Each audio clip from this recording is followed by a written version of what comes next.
Imaginez ceci. Vous arrivez sur un lac gelé, le soleil se lève à peine, tout est silencieux. Votre meilleur allié pour cette journée, c'est votre tarière, n'est-ce pas?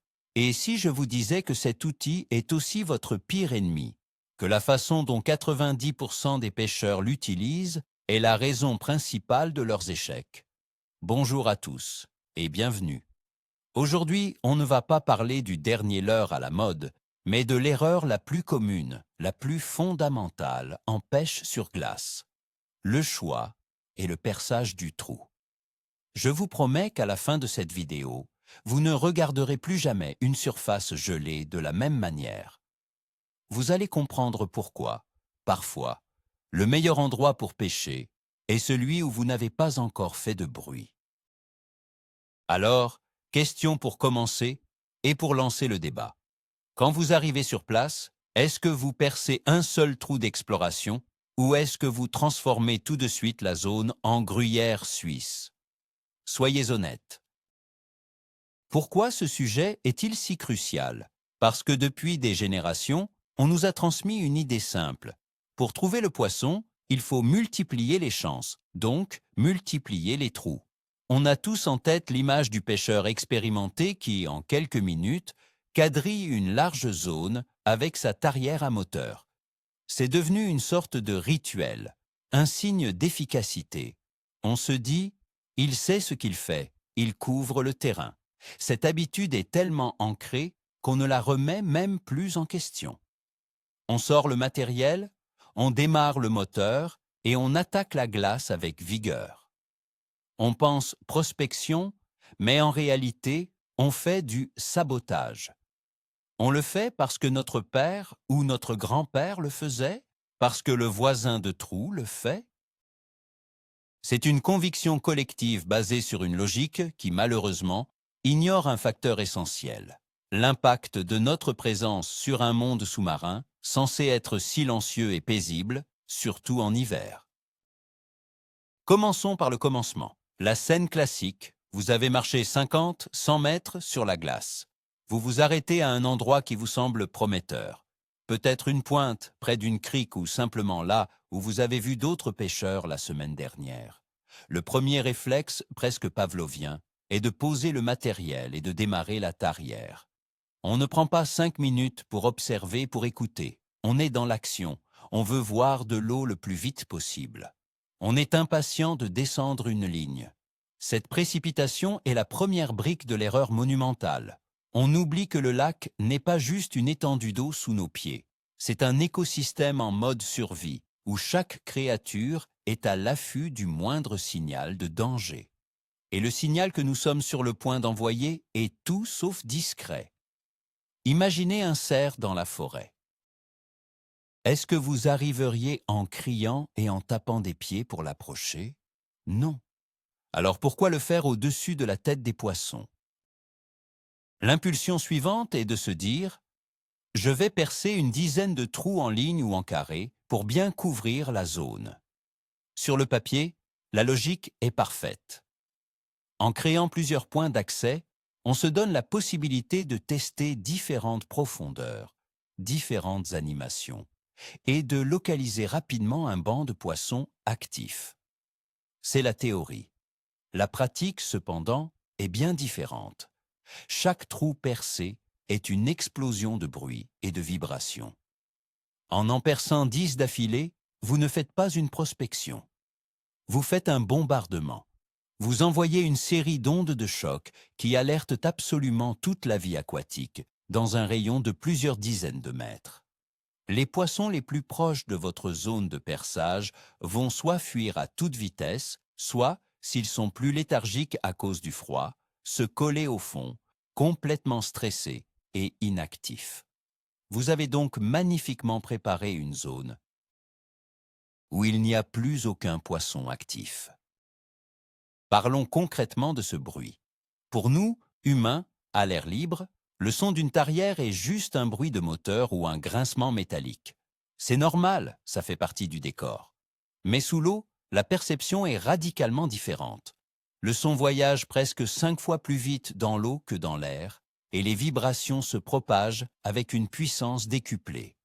pour un poisson dont la ligne latérale est un véritable sismographe ultra-sensible, le bruit de votre mèche qui attaque la glace, c'est l'équivalent d'un marteau-piqueur qui défonce le plafond de son salon.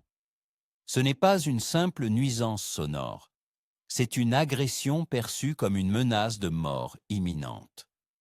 Le brochet, le cendre, la perche et même les poissons blancs associent cette vibration intense et soudaine à un danger. Leur réflexe n'est pas la curiosité, mais la fuite ou l'immobilisation totale. Vous pouvez avoir le plus beau montage. Si le poisson est en état de choc, il ne s'alimentera pas. Ceci nous amène à déconstruire le premier grand mythe de la pêche sur glace. Plus de trous égale plus de chance. C'est une fausse croyance, une simplification qui nous fait commettre l'irréparable. En réalité, la bonne équation serait plutôt plus de trous percés rapidement égale moins de poissons actifs. C'est contre-intuitif, je vous l'accorde. On a l'impression d'être efficace, de mettre toutes les chances de notre côté, mais on fait l'inverse. Imaginez que vous prospectez une zone de 20 mètres par 20 mètres. En perçant 15 trous en 10 minutes, vous avez saturé ce volume d'eau de vibrations négatives. Les quelques poissons qui étaient peut-être en chasse dans ce périmètre sont maintenant partis bien plus loin, ou sont devenus totalement apathiques. Vous passerez ensuite 1 heure à pêcher dans des trous vides, en vous demandant pourquoi ça ne mord pas, alors que vous êtes la cause directe de cette inactivité. La qualité prime sur la quantité. Le résultat de cette approche de force brute est ce que j'appelle la création d'une zone morte. C'est une zone que vous avez vous-même vidée de son potentiel avant même d'y avoir trempé un fil. C'est un peu comme un chasseur qui tirerait un coup de fusil en l'air pour célébrer son arrivée sur son lieu de chasse. Absurde, non? C'est pourtant ce que nous faisons. J'ai vu d'innombrables pêcheurs, moi y compris par le passé, passer la première demi-heure de leur journée à faire un bruit d'enfer pour ensuite s'asseoir et se plaindre du manque de touches pendant les 2 heures suivantes. Le pire, c'est que si par hasard une touche survient, on l'attribue à la chance, sans réaliser qu'on aurait pu en avoir 10 si on avait adopté une approche différente. La zone morte n'est pas permanente, mais le temps que les poissons reviennent, s'ils reviennent, votre patience sera peut-être déjà épuisée. Alors, quelle est cette fameuse erreur, si on doit la résumer en une phrase? L'erreur n'est pas de percer des trous. L'erreur est de considérer le perçage comme une simple étape logistique, et non comme une partie intégrante de l'acte de pêche lui-même. C'est un manque de stratégie et un excès de précipitation. C'est attaquer la glace avant d'avoir lu le terrain. La véritable approche gagnante est celle du prédateur discret, pas celle de l'ouvrier de chantier. Le poisson vit dans un monde de vibrations. Il se nourrit grâce à elle. Il échappe à ses prédateurs grâce à elle. En arrivant et en créant un chaos vibratoire, on se signale comme la plus grande menace des environs. La solution n'est donc pas de trouver un meilleur spot, mais de changer radicalement notre façon d'aborder n'importe quel spot. C'est une révolution mentale qui doit s'opérer avant même de sortir la tarière de son étui. La toute première chose à faire en arrivant sur votre zone de pêche choisie, c'est de ne rien faire. Oui, vous avez bien entendu, ne rien faire. Arrêtez-vous, posez votre matériel doucement et prenez 5, voire 10 minutes pour observer. Regardez la neige sur la glace. Est-ce qu'elle est soufflée par le vent, révélant des zones de glace noire? Ces zones sont souvent plus fines et attirent le plancton, donc le poisson. Regardez la structure de la rive. Une pointe rocheuse qui se prolonge sous l'eau? Un lit de rivière immergé? Observez les anciens trous de pêche. Sont-ils regroupés à un endroit précis? Cela peut être un indice? Écoutez le silence. Imprégnez-vous de l'ambiance. Ce temps de calme a 2 avantages. Premièrement, il vous permet de prendre des décisions plus éclairées sur l'emplacement de votre tout premier trou. Deuxièmement, il laisse l'environnement sous-marin se stabiliser après votre arrivée. Vos pas sur la glace ont déjà créé des vibrations. Laisser le calme revenir est essentiel. Lire les signes en surface est un art qui se perd. La couverture de neige, par exemple, est une mine d'informations. Une couche de neige épaisse isole la glace, la rendant plus sombre en dessous. Cela peut créer des zones de refuge pour les poissons méfiants. À l'inverse, une zone balayée par le vent où la glace est nue laissera passer beaucoup plus de lumière. Cette luminosité peut stimuler l'activité du phytoplancton, attirant toute la chaîne alimentaire. Les fissures dans la glace, les zones de pression, indiquent des mouvements et des structures sous-jacentes. Apprendre à lire ces indices vous donne un avantage énorme. Vous n'êtes plus en train de choisir un endroit au hasard, vous faites un choix basé sur des observations concrètes. C'est la différence entre jouer à la loterie et mener une enquête. Prenez le temps de faire le tour de votre zone, à pied, en silence, avant de décider de l'endroit précis du premier assaut. Un autre aspect totalement sous-estimé est le jeu de l'ombre et de la lumière. Un trou dans la glace, c'est comme un puits de lumière soudain dans une pièce sombre. Pour les poissons qui évoluent dessous, c'est un changement radical et souvent effrayant. Ils ont tendance à éviter ce cône de lumière intense. C'est pourquoi il est souvent plus productif de pêcher sur les bords du trou, dans la pénombre, plutôt qu'en plein centre. De plus, votre propre ombre qui passe et repasse au-dessus du trou est un signal d'alarme majeur, perçu comme un oiseau de proie. C'est pour cette raison qu'il est crucial de nettoyer la neige autour du trou sur une petite surface seulement, juste assez pour ne pas gêner la ligne. Garder un tapis de neige autour aide à maintenir l'obscurité et à masquer votre présence. Pensez-y, vous devez être invisible, non seulement au niveau sonore, mais aussi visuel. Maintenant, le moment crucial, le premier trou. Oubliez l'idée d'en percer 10. Vous n'en percerez qu'un seul, un unique trou.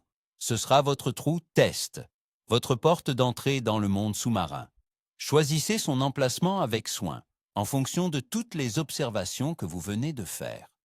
Ce premier trou est le plus important de votre journée. Il doit être fait avec le plus de discrétion possible. Si vous utilisez une tarière à moteur, essayez de la démarrer une seule fois et de percer d'une traite, sans à-coups. Si vous utilisez une tarière manuelle, allez-y doucement et de manière fluide.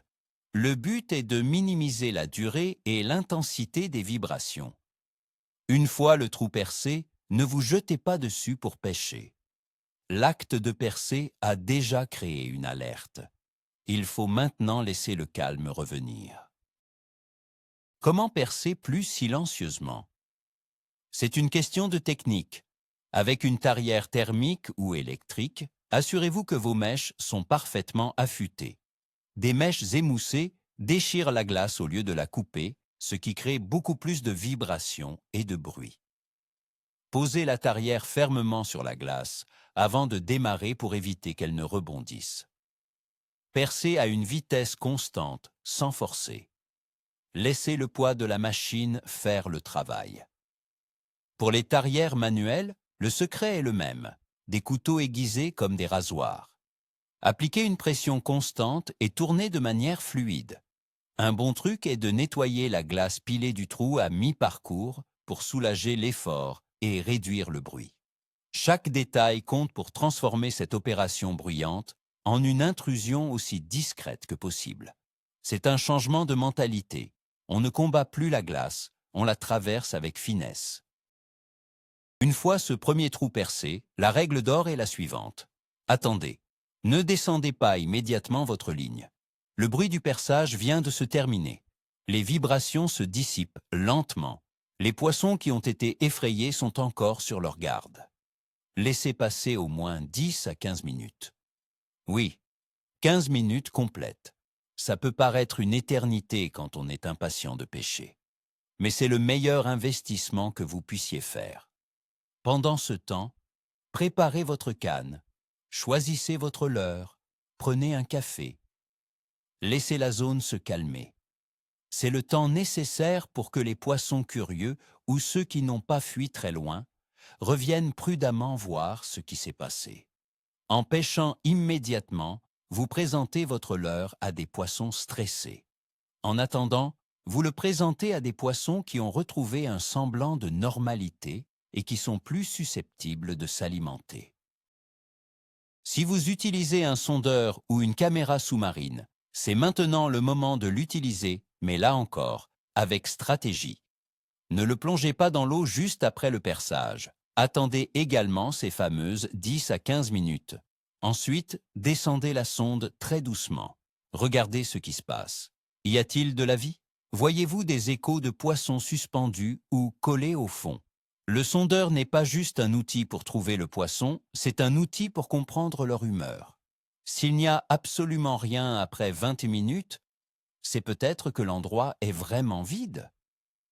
Mais s'il y a des échos qui n'attaquent pas, c'est le signe que les poissons sont là, mais encore méfiants.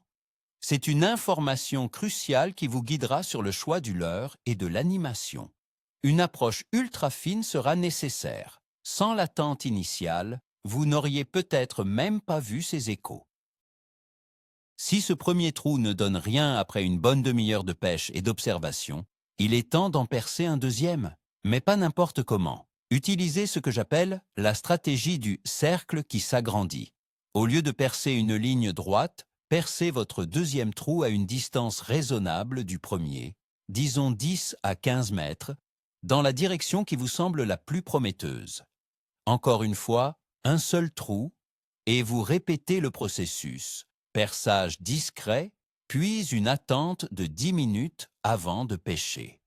Cette méthode vous permet de prospecter de nouvelles zones sans jamais dévaster celles que vous venez de quitter ou celles que vous vous apprêtez à pêcher. Vous avancez pas à pas, comme un félin qui traque sa proie. C'est plus lent, mais infiniment plus efficace. Chaque trou est une entité indépendante, une nouvelle chance, et non une partie d'un champ de mines acoustiques. Attaquons-nous maintenant au deuxième grand mythe. Il faut pêcher profond. C'est là que sont les gros poissons en hiver. C'est vrai dans certains cas, mais c'est une généralisation dangereuse.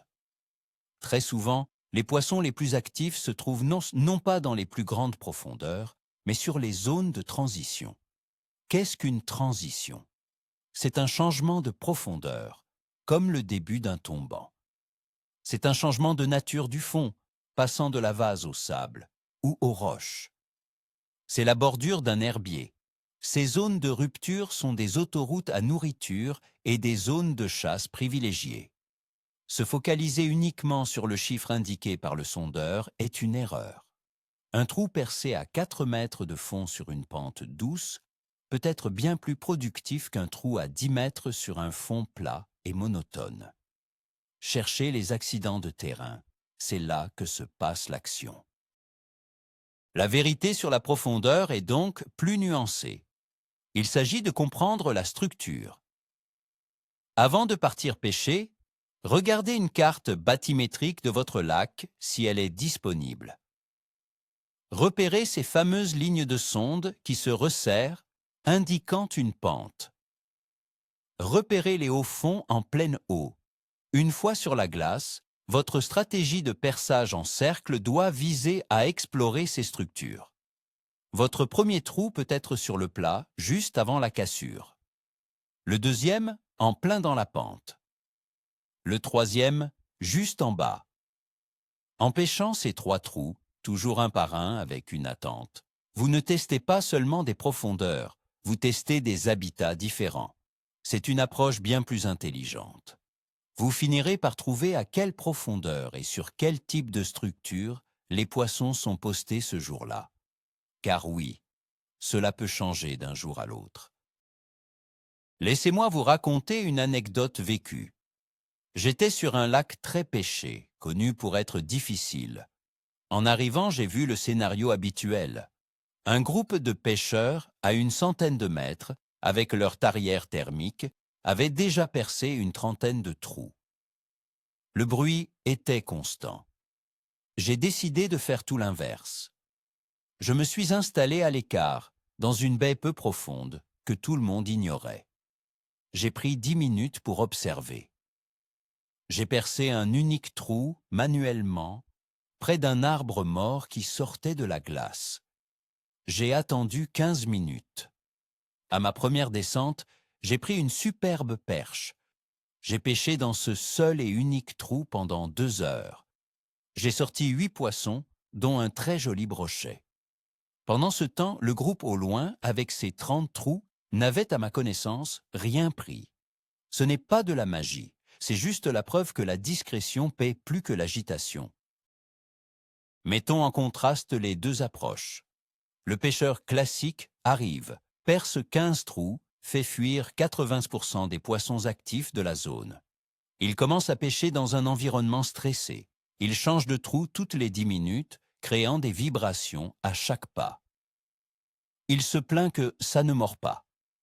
Le pêcheur discret arrive, observe, perce un seul trou. Il attend. Il pêche calmement, en minimisant ses mouvements. Il donne au poisson le temps de venir à lui. S'il doit bouger, il le fait lentement, perce un autre trou à distance et recommence le processus.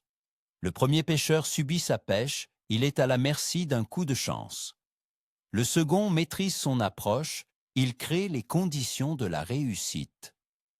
Il ne pêche pas seulement le poisson, il pêche l'environnement dans son ensemble. C'est un changement de paradigme complet. Ce qui doit changer, au fond, c'est notre état d'esprit. Nous devons passer du mode conquérant, qui vient prendre du poisson, au mode invité, qui cherche à s'intégrer à l'écosystème avec le moins d'impact possible. La pêche sur glace, par sa nature, nous place directement au-dessus de la maison des poissons. Nous avons une responsabilité énorme. Chaque pas, chaque objet qui tombe, chaque coup de mèche est une intrusion. En prenant conscience de cela, notre comportement change naturellement. On marche plus doucement, on pose son seau au lieu de le laisser tomber. Et surtout, on réfléchit à 2 fois avant de démarrer la tarière. Cette approche n'est pas seulement plus respectueuse, elle est, et c'est le paradoxe, beaucoup plus efficace en termes de capture. Le respect mène à la réussite. Pour résumer cette nouvelle approche, voici les étapes clés à suivre. 1. Arriver et observer en silence pendant au moins 5 minutes. 2. Choisir l'emplacement du premier trou basé sur la lecture du terrain, pas au hasard. 3. Percer un seul trou le plus discrètement possible avec des mèches affûtées. 4. Attendre impérativement 10 à 15 minutes avant de commencer à pêcher ou à sonder. 5. Si un déplacement est nécessaire, appliquez la stratégie du cercle qui s'agrandit en perçant un nouveau trou unique à distance et en répétant l'attente. En adoptant cette méthode, vous arrêtez de faire fuir le poisson que vous êtes venu chercher. Vous maximisez le potentiel de chaque trou que vous percez, au lieu de le détruire. Vous passerez moins de temps à percer et plus de temps à pêcher de manière qualitative. Pour conclure, le véritable game changer, le moment où tout bascule, ce n'est pas l'achat d'un nouveau leurre ou d'un sondeur dernier cri. C'est la prise de conscience que notre plus grand ennemi sur la glace, c'est le bruit et la précipitation que nous générons nous-mêmes. L'erreur que font 90% des pêcheurs est de croire que l'action est plus payante que la patience et l'observation.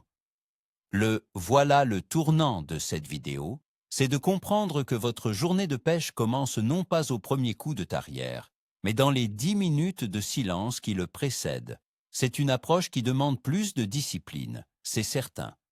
Mais elle transforme la pêche sur glace d'une loterie bruyante en une traque stratégique et passionnante.